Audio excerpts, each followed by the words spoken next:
नमस्कार मित्रों, इस वीडियो में हम देखेंगे कि आखिर कैसे हुआ हिमालय पर्वत का निर्माण। हिमालय भारत में स्थित एक प्राचीन पर्वत श्रृंखला है।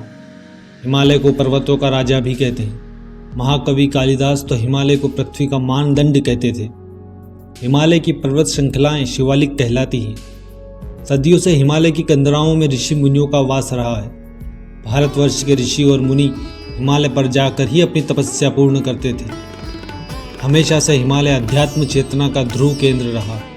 हिमालय अनेक रत्नों का जन्मदाता है। उसकी पर्वत श्रृंखलाओं में जीवन औषधियाँ उत्पन्न होती हैं। हिमालय एक पर्वत तंत्र है जो भारतीय उपमहाद्वीप को मध्य एशिया और तिब्बत से अलग करता है। यह पर्वत तंत्र मुख्य रूप से 3 महासागर श्रेणियाँ महान हिमालय, मध्य हिमालय और शिवालिक से मिलकर बना है। हिमालय पर्वत 7 देशों की सीमाओं में फैला है। ये देश है पाकिस्तान, अफगानिस्तान, भारत, नेपाल, भूटान, चीन और म्यांमार। विश्व का सर्वोच्च शिखर माउंट एवरेस्ट हिमालय का ही एक शिखर है। हिमालय में 100 से ज़्यादा पर्वत शिखर है जो 8,848.86 मीटर से ऊंचे हैं।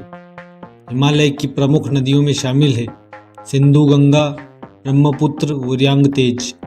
भू निर्माण और सिद्धांतों के अनुसार यह भारत ऑस्ट्रेलिया प्लेटों से एशियाई प्लेट के टकराने से बना है। हिमालय के निर्माण में कई अलग अलग बातें हैं, परंतु वैज्ञानिकों के अनुसार जहां आज हिमालय है वहां कभी टेथिस नाम का सागर लहराता था। यह एक लंबा और उथला सागर था। यह 2 विशाल भूखंडों से घिरा हुआ था। इसके उत्तर में अंगारा लैंड और दक्षिण में गोंडवाना लैंड नाम के 2 भूखंड थे। लाखों वर्षों तक इन दोनों भूखंडों का अपर्दन होता रहा और अपरदित पदार्थ जैसे मिट्टी, कंकड़, बजरी, गाद आदि टेथिस सागर में जमा होने लगे। इसी के साथ ये दोनों भूखंड एक दूसरे की ओर खिसकते रहे। 2 विरोधी दिशाओं में पड़ने वाले दबाव के कारण सागर में जमी मिट्टी आदि की परतों में मोड़ पड़ने लगे। ये मोड़ अर्थात वलय द्वीपों की एक श्रृंखला के रूप में पानी की सतह से ऊपर आ गए। यह क्रिया निरंतर चलती रही तो कालांतर में विशाल वलित पर्वत श्रेणियों का निर्माण हुआ, जिन्हें आज हम हिमालय के नाम से जानते हैं। हिमालय का विशेषकर जलवायु पर काफ़ी महत्वपूर्ण प्रभाव पड़ता है। हिमालय अपनी ऊंचाई और विस्तार के कारण बंगाल की खाड़ी और अरब सागर से आने वाली ग्रीष्मकालीन मानसून को रोकने का महत्वपूर्ण कार्य करता है। इसी प्रकार यह साइबेरिया से आने वाली ठंडी हवाओं को भारत में प्रवेश करने से रोकता है। मौसम वैज्ञानिकों के अनुसार जेट प्रवाह को हिमालय ही 2 भागों में विभाजित करता है, जिनका भारत में मानसून के आगमन तथा इसकी सफलता में बड़ी भूमिका है। वन संसाधनों की दृष्टि से देखा जाए तो हिमालय की श्रेणियां काफ़ी धनी हैं।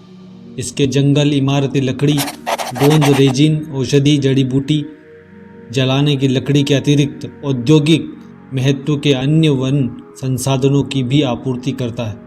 हिमालय के ऊंचे हिस्से में अल्पाइन वनस्पति विद्यमान है, जिसे यहाँ की जनजाति ग्रीष्मकाल में पशुओं के चारागाह के लिए उपयोग करती है। हिमालय अपनी सुंदरता के लिए विश्व प्रसिद्ध है।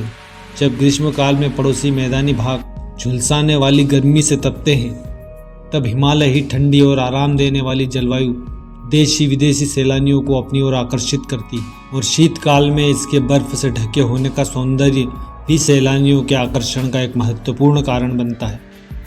श्रीनगर, गुलमर्ग, सोनमर्ग, वूलर राउंड, चंबा, डलहौजी, धर्मशाला, शिमला, कांगड़ा, कुल्लू मनाली, नैनीताल, रानीखेत, अल्मोड़ा और दार्जिलिंग हिमालय के पूर्व लोकप्रिय पर्यटक स्थल हैं।